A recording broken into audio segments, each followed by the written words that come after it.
ഞാനിപ്പോൾ നിൽക്കുന്നത് കെയ്റോയിൽ നഫീസത്തുൽ മിസ്രിയ റളിയല്ലാഹു അൻഹ അന്ത്യവിശ്രമം കൊള്ളുന്ന പള്ളിയുടെ മുന്നിലാണ്. അത്യാവശ്യം വലിയൊരു പള്ളിയാണ്. നഫീസത്തുൽ മിസ്രിയ ഈജിപ്തുകാരെ സംബന്ധിച്ചിടത്തോളം ഏറ്റവും ആത്മീയമായി ഏറ്റവും പ്രധാനപ്പെട്ട ഒരു കേന്ദ്രം കൂടിയാണ് ഇവിടെ. എല്ലാ മയ്യത്തുകളും ഈ ഭാഗത്ത് എവിടെ മയ്യത്ത് ഉണ്ടെങ്കിലും അത് ഇവിടെ കൊണ്ടുവന്ന് മയ്യത്ത് നമസ്കാരം നടത്തിയാണ് ആ മഹല്ലുകളിലേക്ക് കൊണ്ടുപോവുക. ഇമാമിനെ ഷാഫി റളിയല്ലാഹു അൻഹു വഫാത്താകുന്ന സമയത്ത് ഇവിടെ കൊണ്ടുവന്ന് മയ്യത്ത് നമസ്കരിപ്പിക്കണം എന്ന വസീയത്ത് നടപ്പിലാക്കിയിരുന്നു. ഇമാം ഷാഫി റളിയല്ലാഹു അൻഹു വഫാത്തായ സമയത്ത് ഈ പള്ളിയിൽ കൊണ്ടുവന്ന് മയ്യത്ത് നമസ്കരിച്ചതിന് ശേഷമാണ് കൊണ്ടുപോയത്. അതുകൊണ്ട് തന്നെ അന്നുള്ള ആ ഒരു രീതി ഇപ്പോഴും തുടരുന്നു. റസൂലുള്ളാഹി സ്വല്ലല്ലാഹു അലൈഹി വസല്ലമയുടെ കുടുംബ പരമ്പരയിൽപ്പെട്ടതാണ് നഫീസത്തുൽ മിസ്രിയ റളിയല്ലാഹു അൻഹ.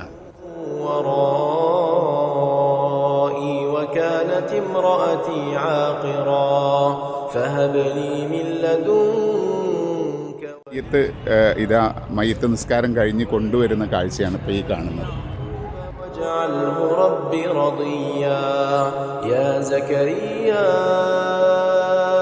إنا نبشرك بغلام اسمه يحيى لم نجعل له من قبل سميا قال رب أن 208 മരണപ്പെടുന്നത്.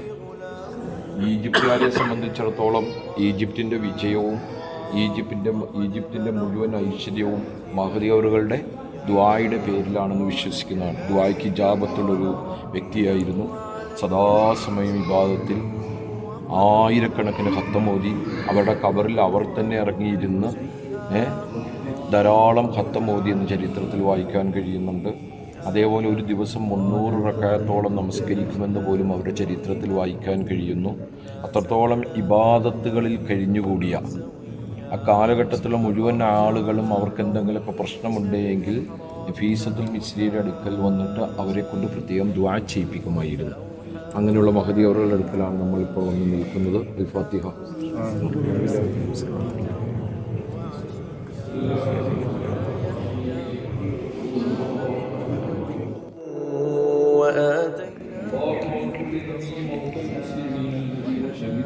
بالوحدانية وما فيهم اللهم ادخلنا وادخلهم في الجنة ونجنا ونجهم. ഇവിടെ ഏത് ഭാഗത്ത് ആര് മരണപ്പെട്ടാലും ഇവിടെ കൊണ്ടുവന്ന് മയ്യത്ത് നിസ്കരിച്ചാണ് കൊണ്ടുപോവുക. ഇപ്പോൾ ഇതാ ഒരു മയ്യത്ത് കൊണ്ടുവന്ന് മയ്യത്ത് നിസ്കാരം നടക്കുന്നു. ഇതിൻ്റെ തൊട്ടു മുമ്പാണ് ഒരു മയ്യത്ത് നിസ്കാരം കഴിഞ്ഞ് കൊണ്ടുപോയത്.